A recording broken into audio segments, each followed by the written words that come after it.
So please welcome the CEO of the Churchill Club, Karen Tucker. Good morning, everyone. Good morning, Karen. Good morning. Thank you so much for coming out. For those of you who might like to have the brief on Churchill Club, we are an independent nonprofit business and technology forum. We're dedicated to accelerating innovation, economic growth, and societal benefit.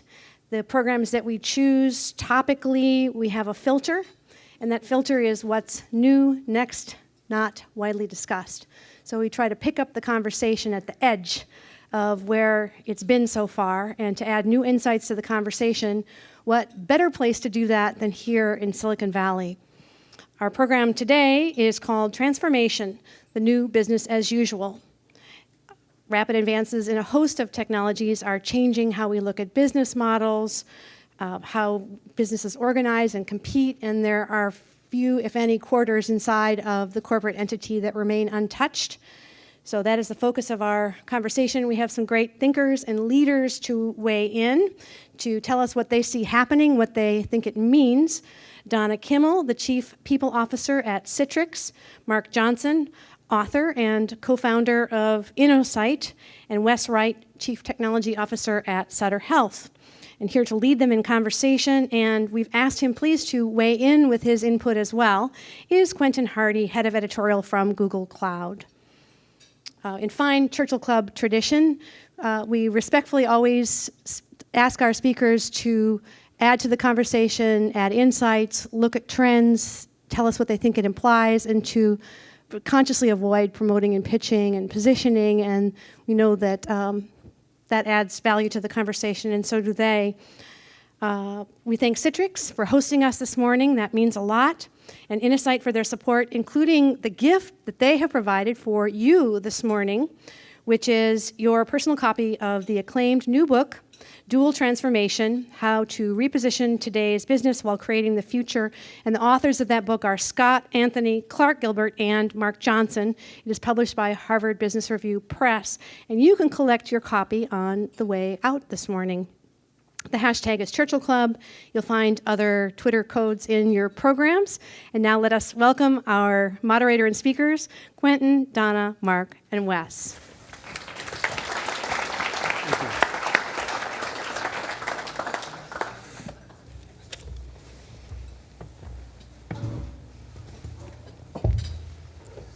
Okay, well, this is a very, very special day. Obviously, we have some delightful speakers who I hope will both entertain and enlighten, but something greater than that has happened. The world has a new richest man. Did y'all see the news this morning? No. Jeff Bezos is now the world's richest man, which is really pretty astonishing because I didn't think you could become the world's richest man selling books online. Oh, wait a minute. He didn't sell books online. He started and then he reinvented reading with the Kindle and got into cloud computing with Amazon Web Services and developed a mobility way to do retail. And oh, what else? There's some drone stuff that funds his space exploration. You know, Just found out yesterday. going into healthcare? 1492, when Columbus sailed the ocean blue, is what their program is called now, getting into healthcare. Got the Pharmacy and something else, I forgot what. Okay, so he's coming at his business. Yep. That's great. I'm excited about that. Yeah. That'll be something to look forward to. And then I'm not going to tell you how much he's now worth. You can look that up yourself and feel weird. But since he bought Whole Foods, or announced he'd buy Whole Foods, his net worth has increased by $8.9 billion. All right? Like, nobody knows how that's going to work or what they plan to do with it or whether he can make a success of owning physical retail, and yet the market gave him an extra $9 billion in personal wealth just because he's going to rip apart something else probably, and that'll work out. What I'm getting at with this long anecdote is that transformation is part and parcel of our daily life at a range and a velocity I don't think we've seen in our lifetimes and possibly in history. And we have 3 guests here today to help us think through what that means, how companies can better engage with it, and they must say yes to it because it isn't going away, and then how best to work with it and make yourself part of a transformation and not be caught by it. So what I'd like to begin with is by asking our guests to introduce themselves, talk about what transformation means to them and how it's affecting their businesses. So, to begin. All right, so Mark Johnson, I'm the co-founder and senior partner of Innosight. We've been around, I co-founded the firm with Clayton Christensen in 2000.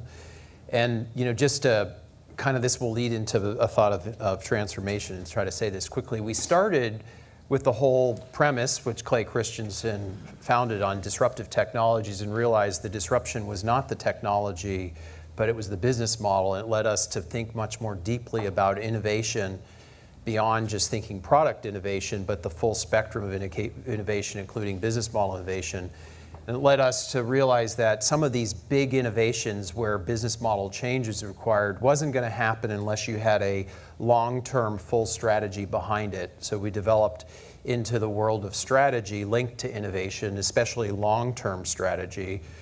And then finally it led to the realization that a lot of these strategies were transformational, and that if you didn't really get behind the organizational aspects, the leadership aspects of how to make that happen, then these strategies would not get implemented. So, in a nutshell, Innosight's about taking leadership, strategy, innovation, and really trying to think through how does a company create the next version of themselves, or how do they own the future. From my perspective, and you asked this earlier, Quentin, we can reflect on ourselves in the consulting industry and say, just like many, many industries, we're probably going to face and are facing unprecedented transformation, because knowledge, the transfer of knowledge just happens so much faster than ever before. So I think a lot of things within consulting are going to be commoditized, because they'll be moved quickly into rules-based mode, or you can get the information yourself and synthesize it without the help of an advisor. And where consulting is going to need to work very hard to add value are the areas that are more in unstructured problem solving, where there are still domain knowledge or specific expertise in strategy, or in our case, how to do transformation, that's valued in the marketplace. But a lot of areas on operations and technology, I think, are going to quickly be something that the company can do themselves. The machines are coming to take your jobs. Yes. Oh my goodness. Heard that one before. We'll talk about that in a moment. Donna? Hi, I'm Donna Kimmel. I'm the Chief People Officer with Citrix. Welcome, and thank you all for being here. Citrix is a company that is focused on software technology that enables employees to be able to work anywhere, anytime, on any device, but doing it in a way that is secure and brings a sense of comfort then to the companies for which we are doing our work. As we think about that, it's also based on a platform, and a platform can be on-premise or it can be in the cloud. And I joined the company about 18 months ago, right at the time that the Citrix was going through a bit of a transformation, really looking at its core strategy, its core businesses, where it was headed, how it needed to move through into new innovative areas to help the company continue to grow. Went through significant leadership change at that time, strategy change, and then really focused on how do we build out an organization, reframe leadership, build out the structure, make sure we have the right people in the right roles, looking at all of our programs and practices and processes and how all of those support and drive innovation and change. Because as companies transform, it's all about how people operate in that organization. What's the culture like? And those are the things that we embarked on. Great to be here. Hi, I'm Wes Wright. I'm the Chief Technology Officer for Sutter Health. It's a 28-hospital, pretty much Northern California-based integrated delivery network. We have about 65,000 employees.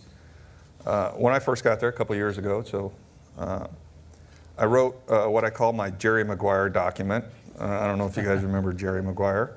And in there, the first, meaning to cause a little thought, the first line I put in there was, we went to sleep last night as a healthcare company that does IT, and we woke up this morning and found out we're an IT company that does healthcare. And that stimulated a little bit of discussion, as you might imagine. How'd that go over with the surgeons? I don't know. I did it via email. I couldn't see their faces. Good move. Yeah, thank you. Mama didn't raise no dummy. But that's the way we need to start. Healthcare needs to start thinking about itself, because when you think about healthcare, healthcare is really, except for the surgeon part, healthcare is really about the transfer of information. It's all about knowledge, much like Mark's area. So the better we can get at moving that knowledge from one point of care to another point of care to another point of care, that's innovation for us, because right now we're still cans and strings, and that patient handoff from one side of care to another side of care to another side of care is not going the way it should. And I think the organization, the healthcare organization that can get those steps, those handoffs correct throughout the continuum of care, that's going to be the winner. And I think the only way you do that is through transforming your business into out of the mom and pop single provider, I know you, you know me, into the millennial age where there's the big, for lack of a better term, man behind the curtain, and it or she or he knows you better than that provider will. And then when you move from your ambulatory setting into an acute hospital setting, it's the same people that know you, that know you as you continue that journey. Everybody who's got healthcare knows we're a long way away from that right now. Right. It's interesting what you say about information velocity and information scope. I wrote a piece last week about how really two things that human beings do very, very well that has enabled them to build this incredible material civilization is spotting patterns and sharing information. Sharing information can be a marketplace where prices are shared. It can be working as a team to build something. It can be the scientific method where peers are reviewing what is done, the heart of medical education. And spotting patterns has been typically something individuals or teams do, and that's increasingly being automated now by artificial intelligence and machine learning, just as information sharing is being augmented by collaborative tools. And those two elements, starting with email or something before it, but now stretching into shared documents and spreadsheets and methodologies, or remote meetings and video conferences for expert opinion, are almost the two elements that are driving forward this very rapid change. I check myself too, though, and I wonder, particularly if you live in the Valley, transformation has always been true. And certainly going back, to the Industrial Revolution, transformation has challenged companies and forced new strategies for those companies to move forward. What do you think is different this time? What's happening? What's been sort of eternally true in the current transformations, and what are the elements that make this different and special? Well, I think you said it earlier, Quentin. It's a little bit cliche, but change is happening faster than ever. That's what's different. Peter Drucker used to talk about the theory of the business, and he's basically talking about a business and a business model, and he'd say, every company has a theory of their business, but sooner or later that theory is going to no longer work. A little bit like, there's a life cycle of biology individuals, and it perpetuates by the generations that companies perpetuate by hopefully the evolution of new business models, new business units, and beyond. So I think Peter Drucker's theory of the business is now that those theories last a much shorter time than ever before. And so how do you think about the ability to execute and operate on those theories, but at the same time be trying to invent new theories? And that's, to me, there's always been transformation going on, but it's the rate at which new models need to be adopted that's different. And Donna, coming into Citrix at 18 months, what did you find was traditional or kind of eternal, and what was specifically new causing a transformation? So, when I step back and I look at the pace of change first, I think part of it is part of what I heard in the organization, and I've heard other colleagues talk about the same thing in many other companies going through transformation is, oh, you're at this company, you're at Citrix, it's perpetual change. It really is perpetual change everywhere, and in reality, it is moving faster.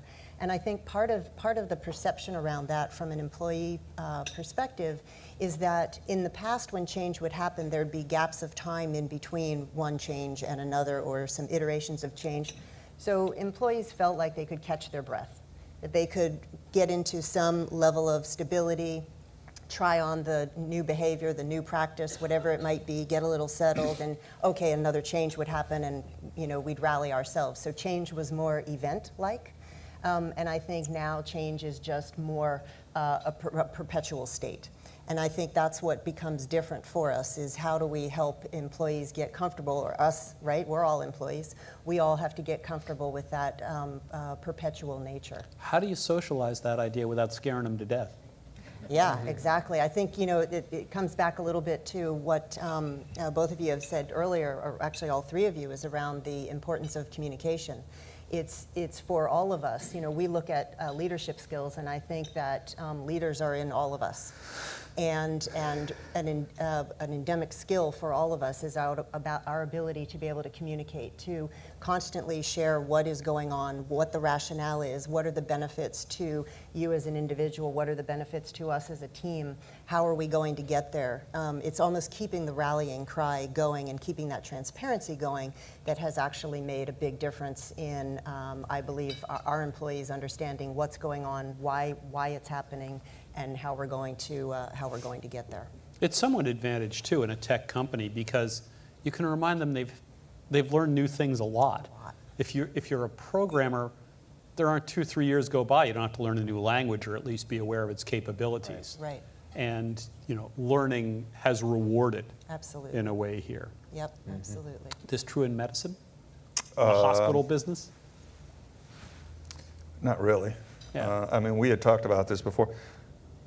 I think what's driving the change, the velocity that we're seeing right now, two things: the iPad and the Tesla. Say more. Everybody out there, when the iPad came out, they got used to, they got familiar, they demanded the instant on and instant access of an iPad. That changed the way we do compute in the corporate environment. And then with the second one, the Tesla, I think that it's a generational thing, but I think now, if a vendor, if somebody's selling you something, I guess the definition of a vendor, doesn't do an update, doesn't do a change every quarter or every month or something, and this is where the Tesla effect came in, it's cool now. I got an update. I got my quarterly update from Tesla, and it gave me this many more functions, like you said, reward. That's driving it in the consumer area, driving the massive change. And as we talked about at the table, I think what we have to find in the corporate side of the house is, where is that reward? Right. Where is the personal reward for making that change at the enterprise? Because when you make that change at home, like the Tesla, you get all these other cool things. Right. Much of the time, the change that we're having people make at work, like you were saying before, you get the J-curve effect, where you're going to lose some productivity and then you'll get better.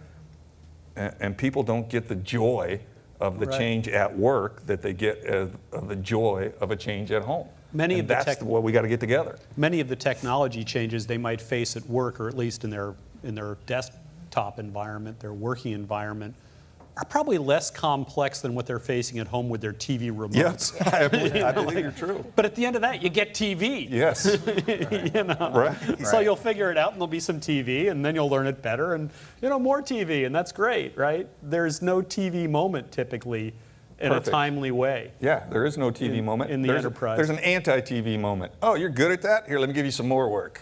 Right. So, Right. So the reward system isn't vigilant about that. Probably also ought to note another thing that's happening right now that vectors in to make this particularly challenging is these kind of factors away from technology like globalization, or in your case, regulatory changes, which keep things up in the air all the time and are another stress point. I don't personally know what to do with that because that's just not going to go away. Do you feel like at the companies you talk to, do they feel like there's an equilibrium now and they sort of know about those non-tech areas of the future? Or are they just paranoid all the time?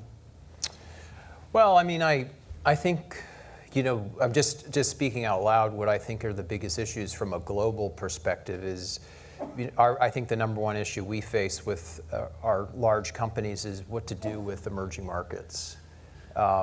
You know, and I mean, just by way of example, back to the challenge of really fundamentally being able to change the way a company operates its business model. You know, the typical way a large multinational goes into emerging markets is they'll say, okay, we need to hire indigenous people in that market, we need to change the packaging, and, you know, go to town. But they don't change the fact that the underlying cost structure to reach the emerging middle has to change, that they're going to have to fundamentally think about, you know, the overhead structure. You know, whoever company talks about we got to change the overhead structure or the velocity or the value proposition in a way that, you know, combines microfinance and, you know, the affordability aspect with an awareness aspect, let alone just being able to distribute. So, you know, our view of it is these large companies are facing the dilemma that to really globalize in the sense of going into, say, markets that are fundamentally different, like the emerging markets, they're not understanding how much fundamental business model change is necessary if they really want to tap in. You know, work we've done with P&G and J&J and others, they go in those emerging markets, but they're really tipping the top of the pyramid. They haven't enabled the true uptake that comes from a larger population, which is the emerging markets. Another element of that, of course, too, is your competitor or your partner may now arise in Romania or Estonia or Lithuania or Uzbekistan or you name it. Yeah. And you need to listen. Yeah. Both to customers and to competitors. Yeah, you know, level you didn't Vijayarajan, you know, who wrote 10 Rules of Strategic Innovation, and I guess what is it called, the 3-box model or whatever now, you know, it talks about reverse innovation. I think wrote an element of that you got to look out for what can be enabled in those markets as well. You know, just by being able to take something, and this is the classic definition of disruption, right? Do you enable something that's for a more affordable, you know, that's more affordable, more accessible, but maybe not as good? It gets a root there, a foothold there, and then works its way up to do something that's better and better and ultimately disrupts an established industry. And that has been a pattern that's happened over and over again. You know, whether we're talking about computing, personal computer disrupting the mini computer business and the mainframe business, or whether we're talking about automobiles, the US industry being disrupted by Toyota and then Kia, and now you got to wonder about the Chinese and what they're doing in manufacturing. So we've touched on the technologies forcing this transformation on people, information velocity, information at all points in the form of mobility, the ability to automate even abstracted human functions, all sorts of things playing into it. And then these other non-tech elements like globalization or customers having a richer voice and coming at you from all points. Those are challenges to existing orders.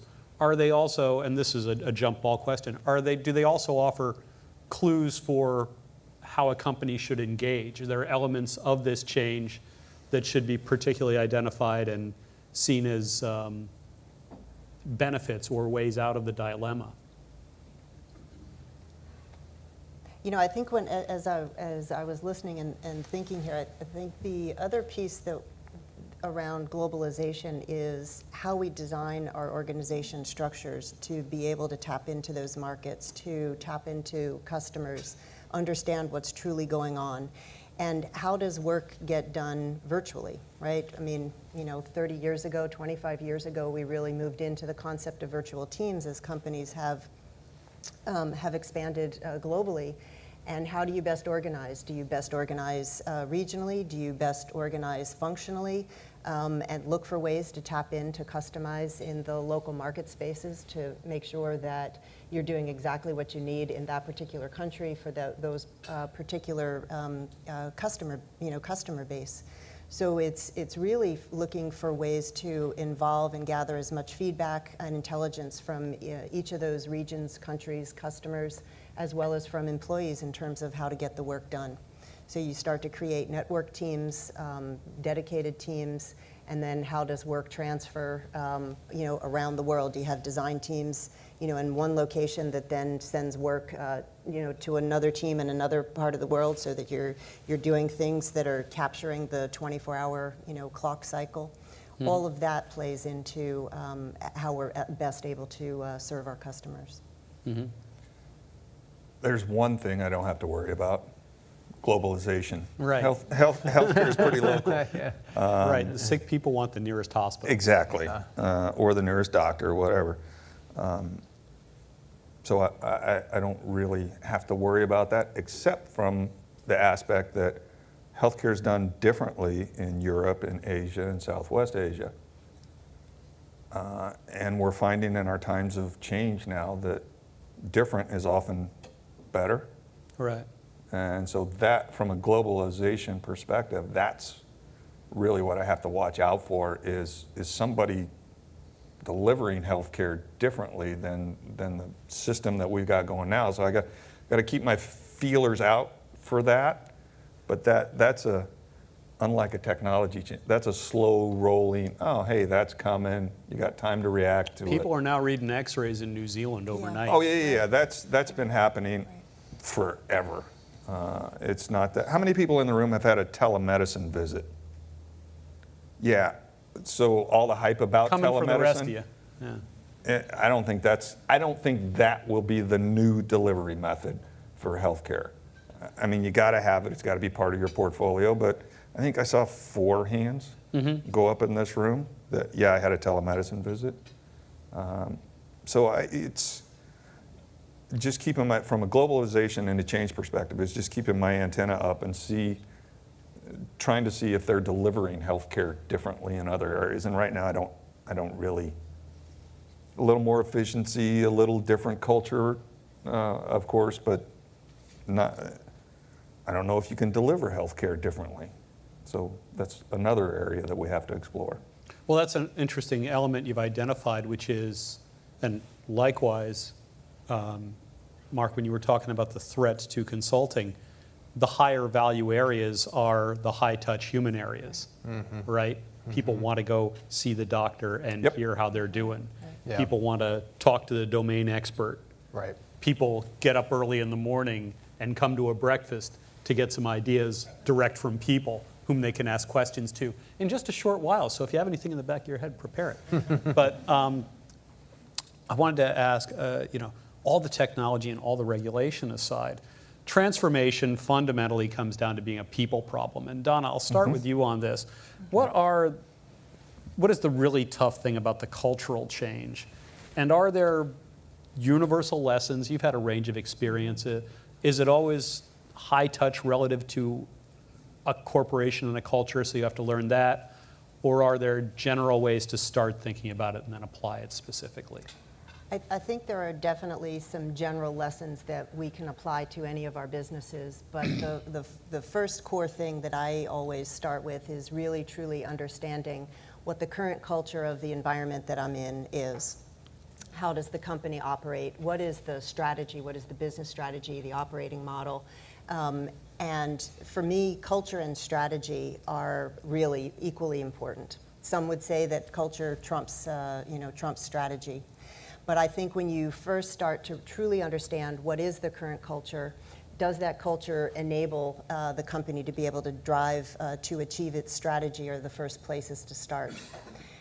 As I look at the strategy and the culture, it is about what are then the core enduring values that are important to that organization, and have you created a foundation from which everything you do, everything you design, how you operate inside of that organization is framed against those values and culture, which again is trying to drive to the strategy. And another, then once you're clear about the strategy and the culture, it's thinking about the organizational structure itself. Are we structured in a way that enables us to get our work done in this new environment? Do we have the right people and the right leadership? Do we have the right skill sets? How do we develop those skill sets in an organization to be able to ready people for the future, or ready people for this new business transformation? Are all the processes and communication avenues, how work gets done inside of the company, are they designed to support the achievement of the strategy? And then how do we reward? And this was one of the things that we talked about. How do we keep the rewards going, the emotional and could be monetary, but it's those rewards. And I think, if I step back and look at some of what we've done at Citrix around some of those areas, for us, really looking at new ways of innovating was incredibly important to us as we stepped into our future. Moving into the cloud is part of our new core business strategy. But we knew to be able to get there, to drive innovation, it was about driving a growth mindset. And so as we looked at our own values, we added values around curiosity and courage, which are two fundamental practices that will enable the creation of a safe environment for people to be able to learn, to try things, to fail, to try, to succeed. And those became some things that we ended up adding that weren't necessarily fully part of the culture in the past. What extraordinary terms to add, curiosity and courage. Coming up, you wouldn't have even thought of those in terms of management things. No, To admit that level of human vulnerability in the workplace is really interesting. Yeah. I applaud your move into the cloud, speaking as a member of Google Cloud, Yeah, exactly. by the way. And a new partnership. And a new partnership, paid advertisement. No. Moving back, what you talk about, though, in your experience, which are more profound changes, and it's okay to say both, monetary rewards or emotional rewards? More profound changes. Which matters more in setting up a process of success for people? Yeah, I ultimately think that it's the emotional rewards. It's about driving success for the company and people feeling like they're part of doing that. I think that emotional reward of being able to get something done, feeling great about it, feeling great about the success of the company, and we as individuals were all part of achieving that. Yes, rewards, monetary rewards, are always helpful as a nice reinforcement, but I think it's more the emotional. Yeah. That people are excited about being part of that design of that really cool technology that's making a difference for others. They say that in contemporary America, it's kind of asymptotic. You get to a certain level of comfort, and the money starts to matter less and less for what's going to keep you going. The interesting thing is they say in contemporary America that's $75,000. We have to adjust that for Silicon Valley to $5 million. Yes. But it is true. There is a certain point at which people want a sense of meaning and belonging and bringing Value. what they're good at Yeah. to grow a shared endeavor. Right. And that's what you need to communicate. Yeah. Yeah. And it needs to be in a safe environment. Oh, no. I'm cutting. People need to feel safe and secure. So we talk about security as one of our founding principles and practices around the technology and how we offer the technology. But I would argue that emotional security is just as important to really be able to drive the innovative changes that we need inside of the company. If you feel that you're working in a fear-based environment, you're not really going to put yourself out there fully. Right. And that's why curiosity and courage is so important to us as values. So not talking about Citrix or any of the companies here, but just from experience I want to just clarify one aspect, which is if we're talking about change in the sense of sustaining innovation, kind of, hey, where do we kind of go to the next level that perpetuates what we're doing, which is important and it needs to keep happening. Then there are all the things that we've talked about. But if we're talking about transformation in the sense of the core is going to be on decline and we need to be reinventing the core and also thinking about the new, or we have to embrace a whole new disruptive innovation with a whole new business model, then I just want to say very strongly, in my experience, that the leadership team, in our experience, is wholly responsible for those resource allocation decisions, and they are affected by their incentives. They're affected by their board, they're affected by their investors, they're affected by their management incentive compensation scheme. And I have seen many, many leaders who, they sort of get on the tip of their skis ready to go down the black diamond and they stop. And they can't do it because they want to so badly protect what they already have and operate and execute that, and they're not able to commit to be able to do something new and different. And that's where the courage word comes in, because they don't want to take a risk. I mean, they can get, I like that analogy, they can get up on their skis ready to go down the black diamond, back out and go down the bunny slope because I own the bunny slope. Right. I know how that works. Yeah. Right. And you've actually encountered this in your own organization. I want to come back to what you're saying, but you transited over to a cloud system, not ours, and just being clear here. And, I wish you well, but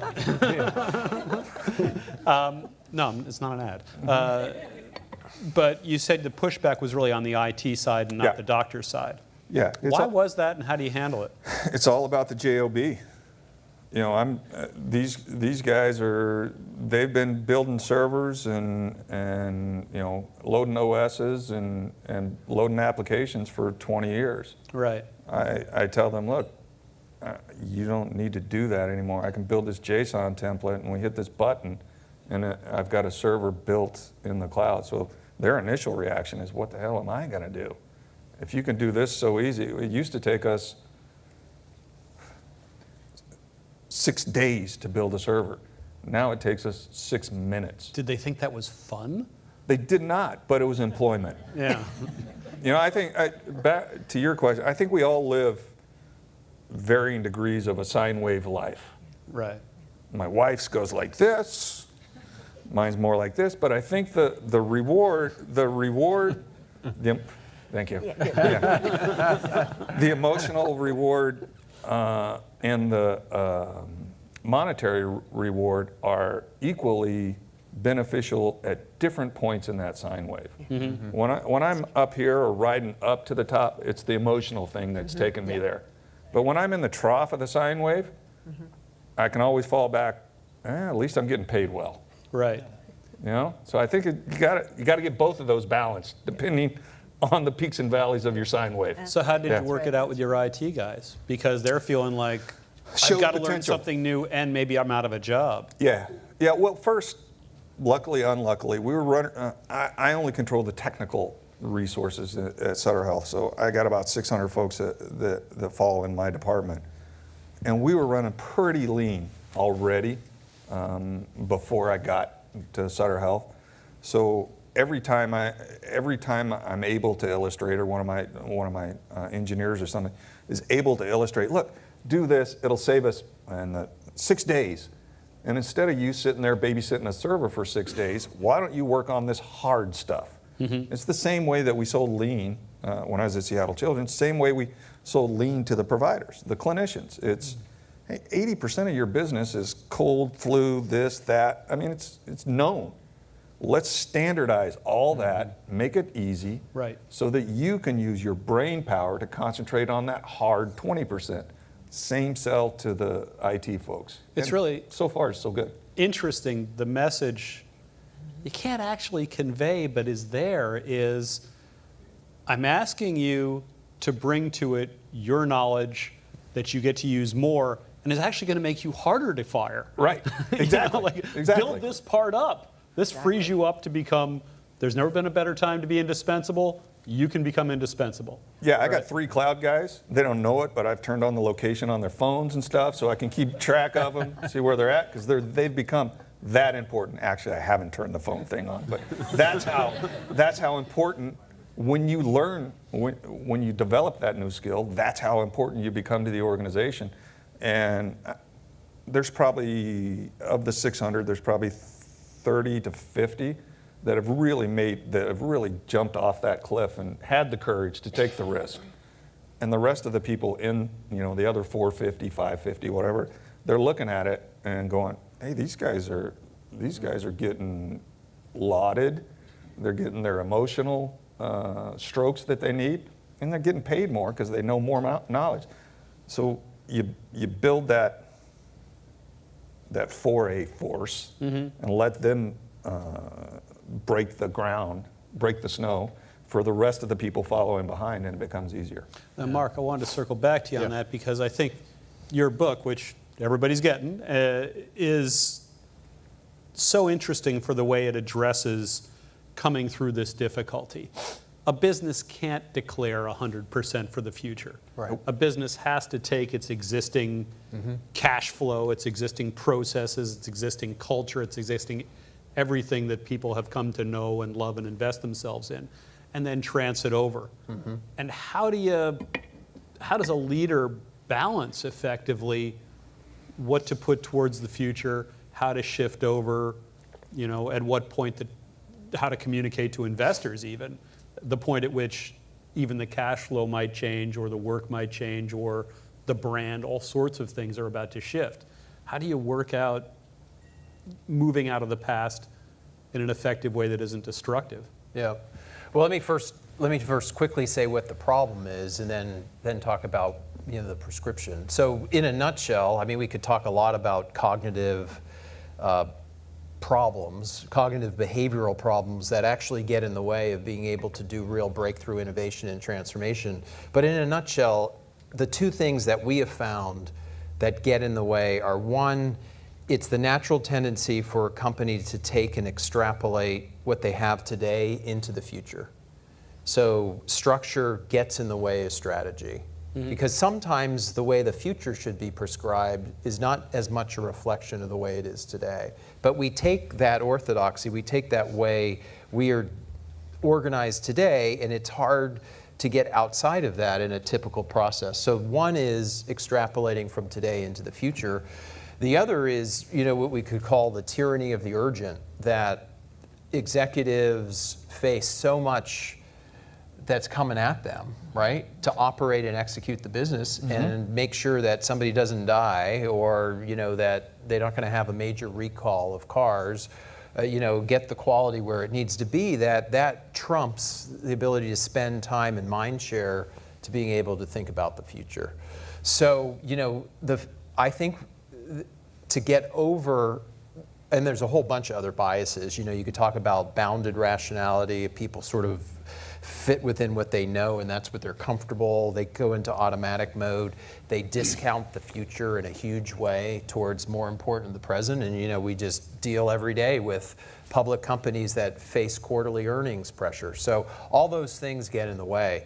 The prescription in the future, and I agree, Donna, what you said, it's the new normal of having a dynamic strategic management system where it's not every 5 years you're thinking, oh, let's get really outside of a budgeting or tacit strategic planning process. It's developing that future view of the world that's outside your comfort zone, whether that's 5 years or 10 years. It's at a place where there could be a discontinuity in a major way, and begin to think about that future and how you'd put yourself in that future and get alignment on the assumptions that the team is making about that. And then walk that back to what you need to do today, to your point of how do you balance it. What really, honestly, is your core business going to be able to deliver over the 10 years? Because if you ask business units, they will all come back and sharpen their pencils and somehow have an upward slope to their business. And so that's not going to work. But if you did it from an enterprise level and really took an honest assessment and said, what's the core going to deliver versus our aspiration, and what's the gap? And that defines what you need to do to be investing in both sustaining the core for as long as you can, because without a healthy core, you have no means by which to invest in the future. So how do you maximize the core while also defining what are the seeds you need to plant for the kinds of major areas of opportunity that you've debated and deliberated on that could be your future? And you also need that core to communicate with your customers who you're hoping to transit over. Yeah, absolutely. You can't just abandon them, or boy, good luck finding new ones. No, for sure. And that's what we wrote about in the book, is it's not only the customers but the employees. This is not a strategy that says, hey, we're getting out of core and we're going into new and we don't really care about core. If anything, the company has to double down on validating employees in the core and its customers and making them feel very much valued and that they are doing what they need to do, while those other people that are, the beanbag chairs is not the right, but you know what I mean, that are going off and doing that transformational innovation group effort are doing their job too, but both are equally important. Yeah, you mentioned Peter Drucker earlier, and towards the end of his career, he wrote this very interesting essay about the transition from the mechanical, industrial world to a computer-driven world, the transformation from mechanical metaphors to information metaphors. And he said it was a transit over from machinery to biology. And I think the advent of cloud and sensors and mobility which means the deployment of computational intelligence to every point on the planet with very large, cheap computation that can monitor all of this, is in effect really useful to think about as a kind of ecosystem view. So the corporation is within an ecosystem. Which parts are being well fed? Which parts does it need to seek? You can get a little hand wavy about this, but it really is a good thing to come back to. For sure. What sense is it getting of its own feeding and growth in the world?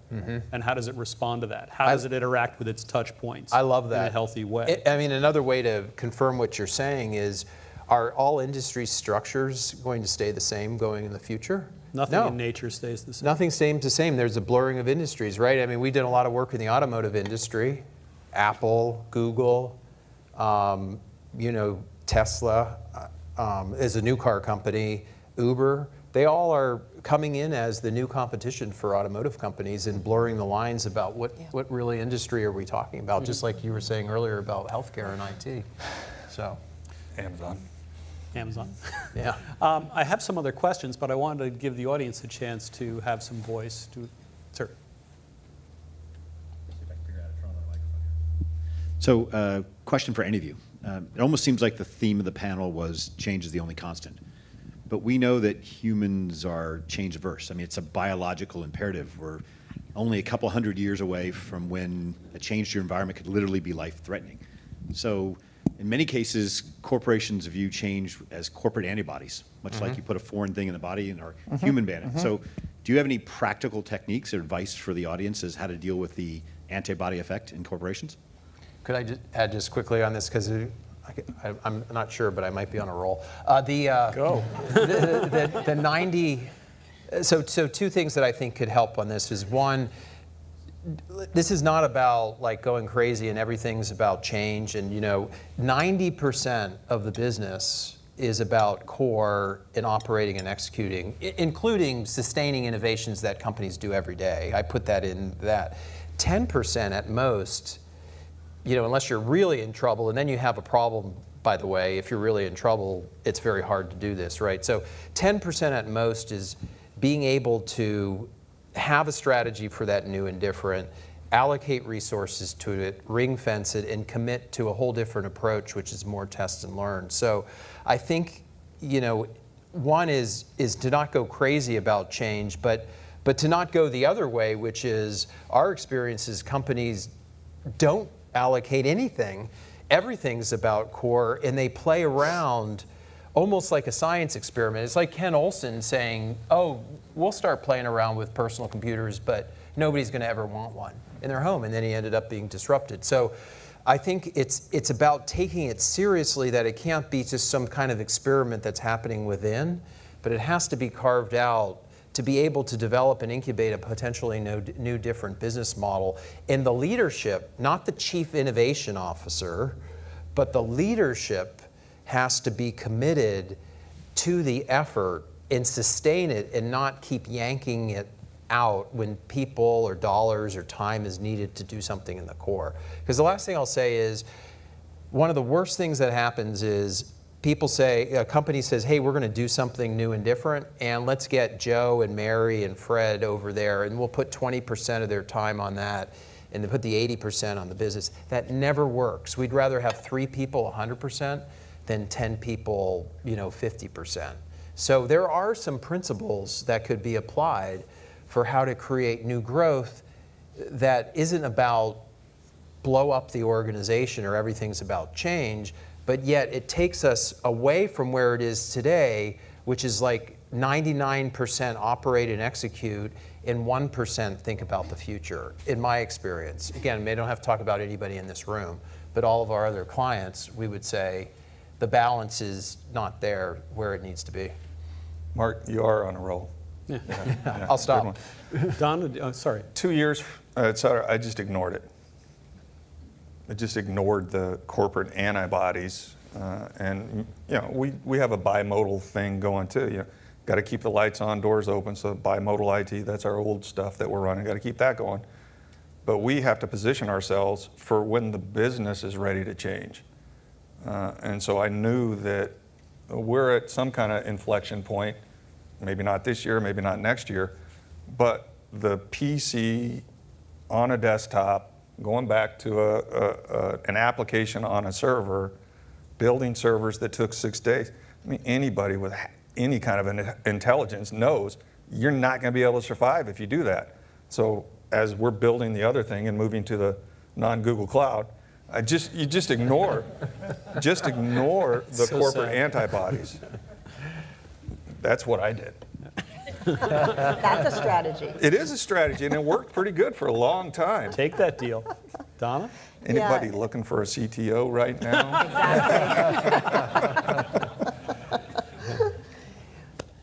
I think coming out of different industries and different businesses, Mark, I think it's really true. When you think about the ecosystem of a company, it is about making sure that the employees that are focused on the sustaining parts of the business feel that what they are doing is equally important to the innovative portions of the business. It can be very destructive if all of a sudden you're praising only the folks that are working on the innovation and cool stuff, and everyone else who's working on sustaining is less important.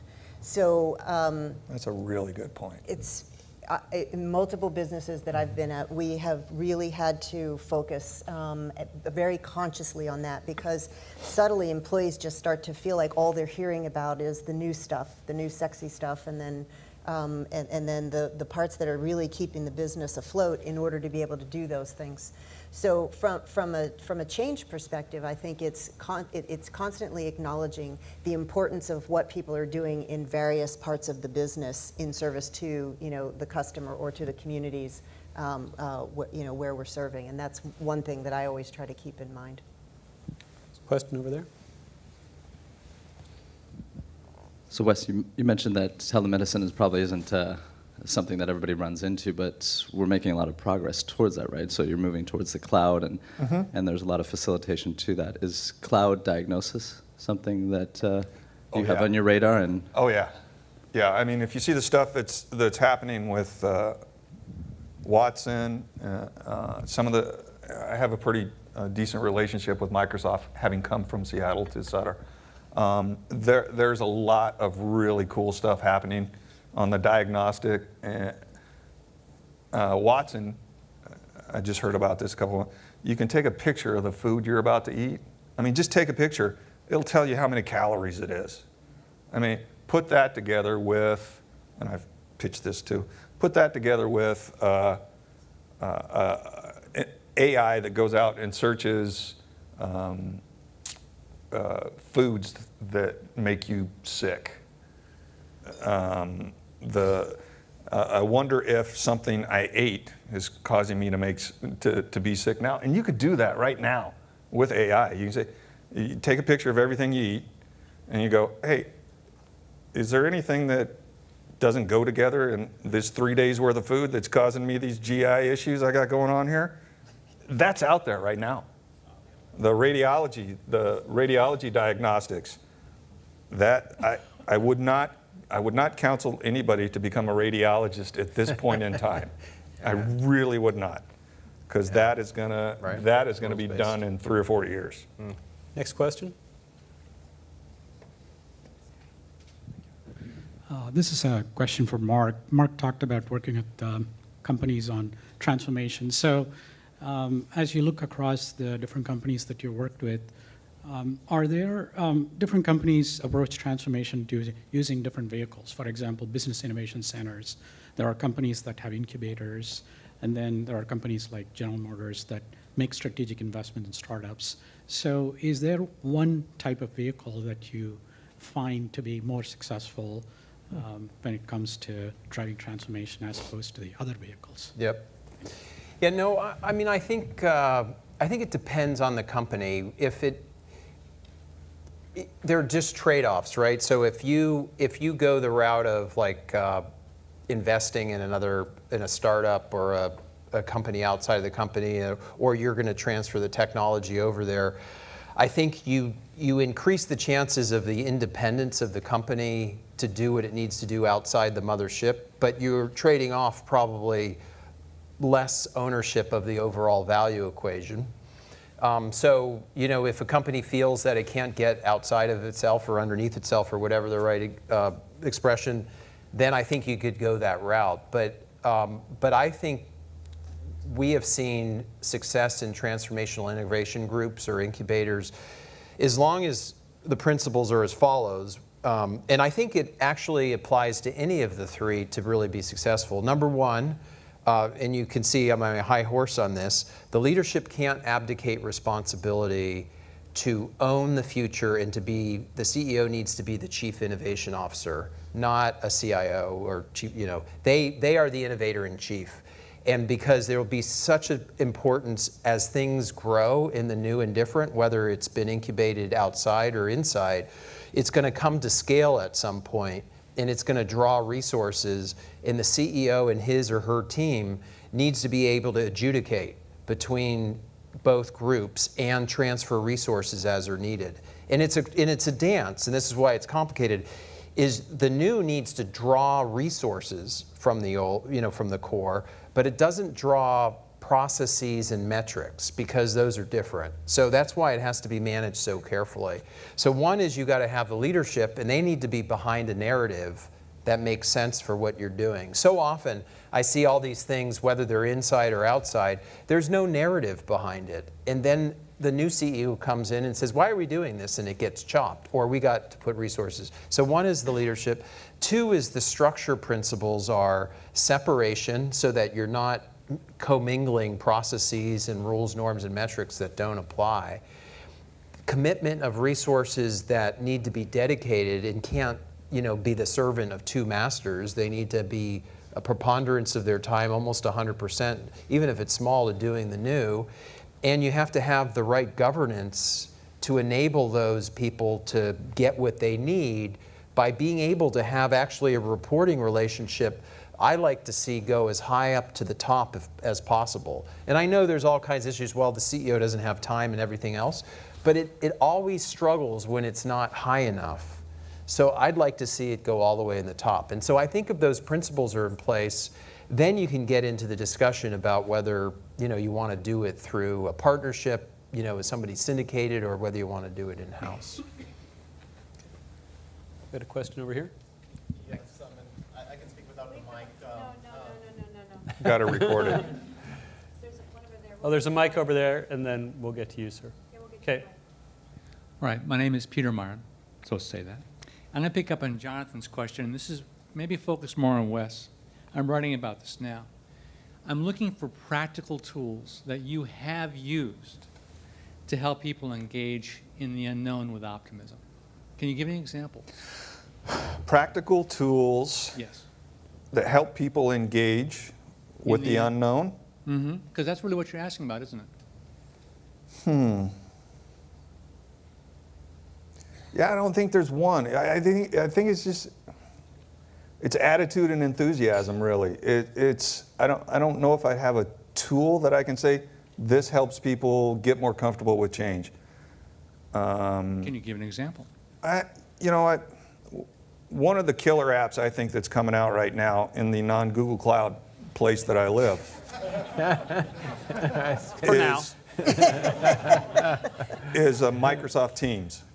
It's really Slack on steroids. And I think that is going to be oh, hey, everything's contained right here. I'm used to working in a small team. I know who the team members are, and we can work together in this team. So that's kind of setting up that virtual team to where they're comfortable with the people that they're working with and the tasks that they're on. But the whole time that they're doing that, they're using a brand new application in brand new ways. So somewhat insidiously, I'm teaching them to do change by having them change in a way that they find pleasurable. I guess that's the best I can come up with. It may be glib, but in addition to collaborative tools, which cloud services offer, other services offer, but their collaborative tools are very useful as people want to educate each other. There is also just this incredible wealth of online video now. And that may sound, like I say, glib, but if you go out there and sort of find simple training tools people can look at and educate themselves with at home and get a clue about things, sort of pick 4 or 5 you like and point them to people, that can be very useful. And they can be very elementary and they can be very sophisticated. You go to YouTube, you go to other outlets, just search online under video for certain training mechanisms. Find the ones you like and point to it. That'll help people get a toehold without having to admit publicly they don't know how to do something and put themselves up to that uncertainty in public. Could I add one that maybe this is not much a tool as a principle, that again, principles can be really powerful, that then lead to the tools that you need, is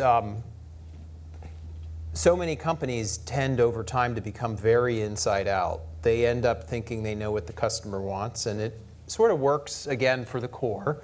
But if you're trying to do the new and different, you'll be dead on arrival, because you've got to be outside in. You've got to be consumer, customer-centric.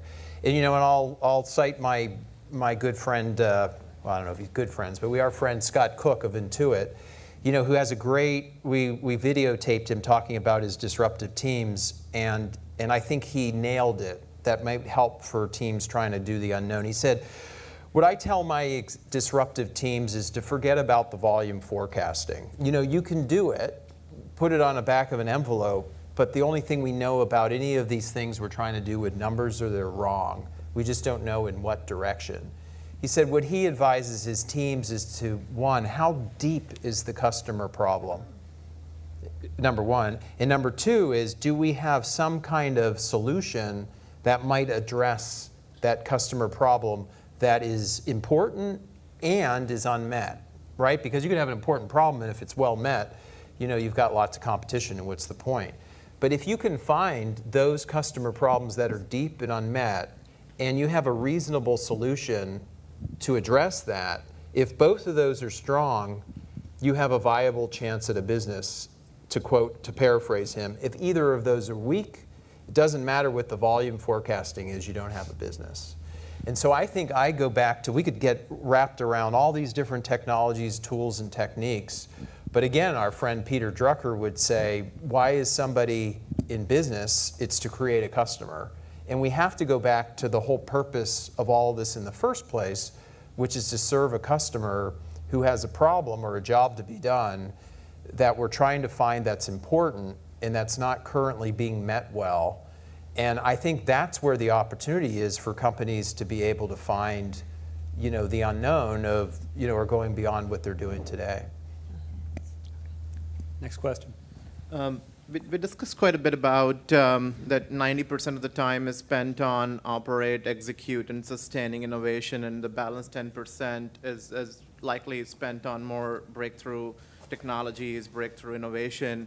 And in the past 20 years, what we have seen is that there is a lot of democratization of information, and ideas are coming from all angles. So what are some of the ways that organizations are dealing with? I mean, how do you empower employees? How do you incubate ideas? How do you kind of develop a pipeline of ideas which would be converted into a concept and then eventually lead to some breakthrough innovation?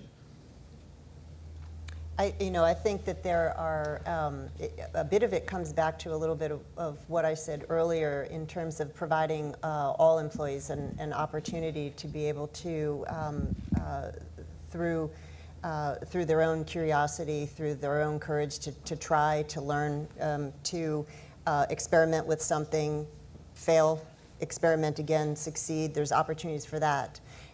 That we want people to use in their day-to-day work, regardless of whether or not they're in a sustaining business or they're working on innovation. I think on the innovation side, I think predominance is about ring fencing and making sure that we've got the right commitment, the right resources, the right leadership helping to drive that, because its focus is about innovating. Its focus is about understanding true to what the customer is really looking for, and being able to experiment, get feedback, come back, try again. But I think it does need to be ring fenced and supported. Another fairly simple practice is online collaboration tools. Again, documents among a team, but then occasionally efforts by management to take questions from everywhere that have been posted in a collaborative environment, and other members of the company can vote on them. Yeah. And that way, the points can come from anywhere. There's a democratic choice of what gets answered, and the CEO exhibits a certain fearlessness and leadership in taking those questions. Fairly simple practice that has enormous sense of listening and communicating about a collective identity inside the company. Absolutely. Next question. Hi, I have a question from an educator's point of view. So I'm a professor of information systems at San Jose State University, and the two words that really resonated with me today are creativity and courage. And I was wondering whether you have any thoughts about what needs to change in our education system, so we actually teach some of that to our students. Can I go? I think there actually is a very important thing we have to learn how to teach here that is a social good as well. And it's probably easier to teach in Silicon Valley than anywhere else, but we need it in the whole country rather. And that is the realization, the inculcation that it's okay to be wrong. That when you're wrong, you're starting to learn something new. Mm-hmm. And that's actually a really good thing. And people in the Valley kind of get that because they've had a lot of academic success over their life. And getting the math problem wrong 5 times, they learned, was the road to that 8th time when you got it right and really understood the principle.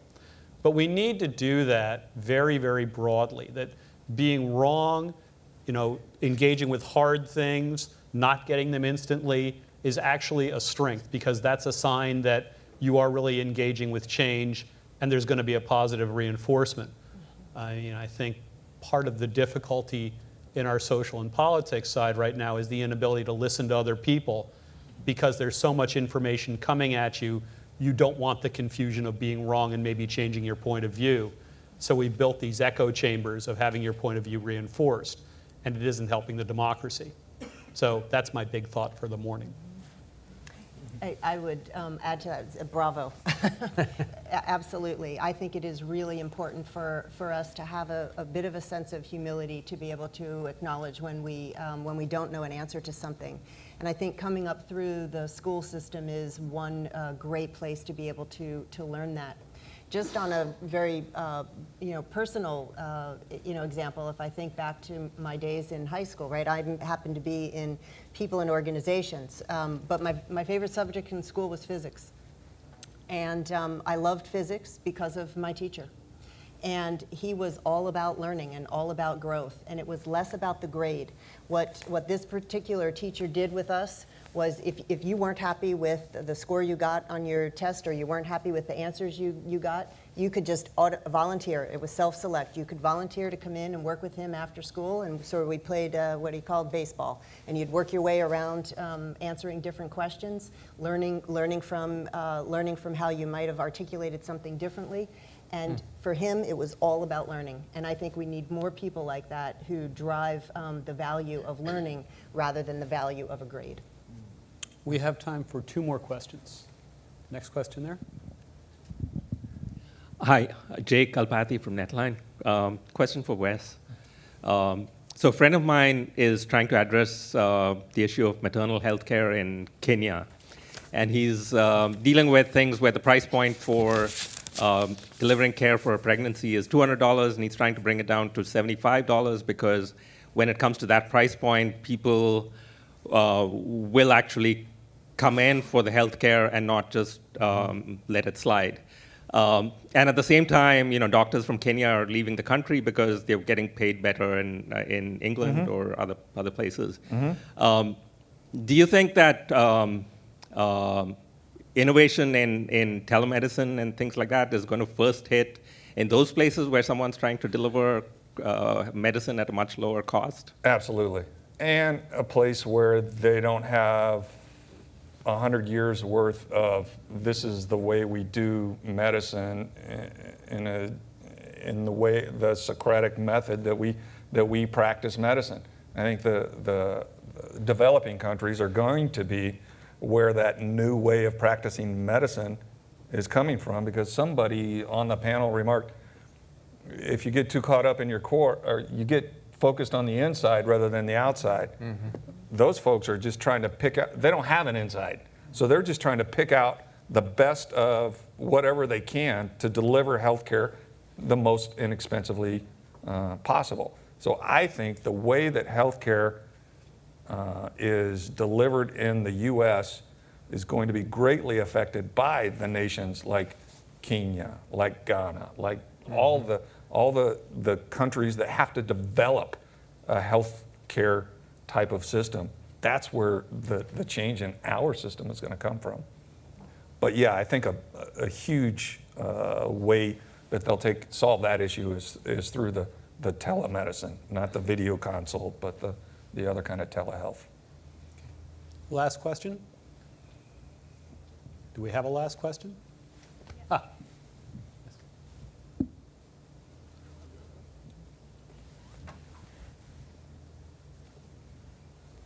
Right behind you.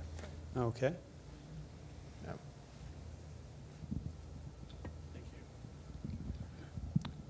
Thank you for the conversation today. I guess the question I have is, we live in a connected world today, right? And we and delivering a experience to a customer, any customer, is very critical.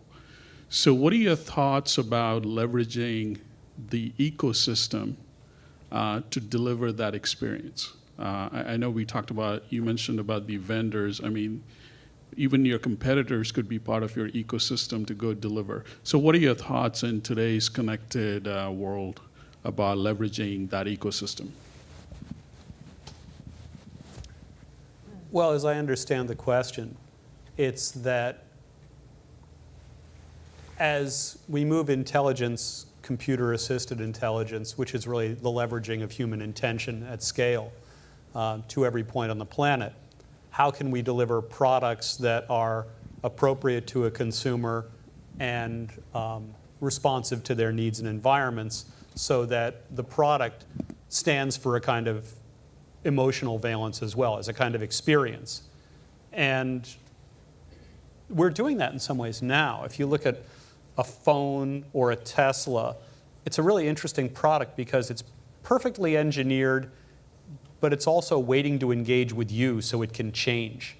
You know, we actually have physical objects that expect to change, and that'll happen on factories where machines will begin to understand their environment and interact with their people. perhaps even to help train them in new skills as they operate those machines. Or I know people who make 3D printers, and they watch how the printers are being used in the field in order to change the mix of the resins that are used in hardening. So that what I'm talking about here, in a sense, is this wonderful underutilized human capability of effective listening.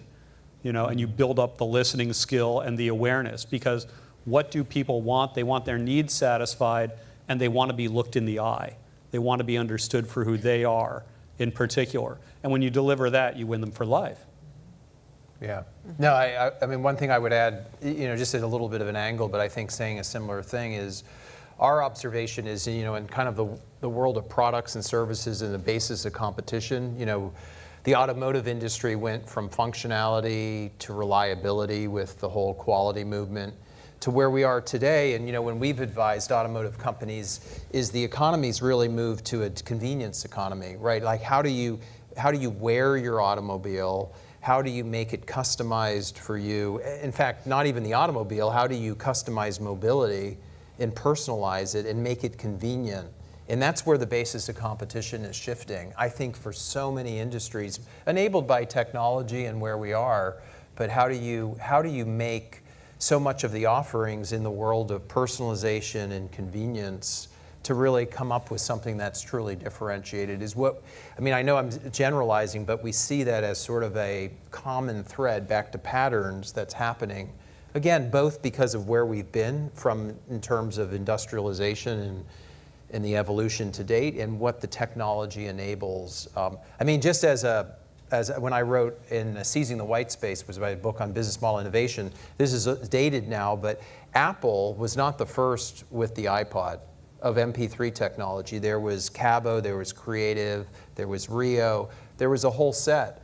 But they won based on convenience, not necessarily on the design of the iPad, because they integrated software with service, the iTunes and the iPod, to really create an easy, seamless experience to download music onto your The rest machine. of them were selling, we have 2 gigs. They Yeah. sold, we have 10,000 songs in your pocket. Exactly. And we can get it to your device in a very easy way when everybody else made it a very complicated process. Well, that's all we have time for. Thank you, panel. Karen, you want to bring it home? Thank you very much on behalf of our audience for sharing your perspectives so freely and candidly. We really do appreciate it. As a gift for you, we have, of course, the exclusive Churchill Club speaker T-shirt. Sweet. I hope you wear that in good health. I got this last Just time. a couple of closing announcements. Don't forget to pick up your book. A recording of this program will be available on our YouTube channel soon, where you will find recordings of most of our other programs as well. Hope that you find that to be a useful resource. One of our programs coming up is on September 14. It is called The Churchills, and it is a very special program, different from everything else that we do.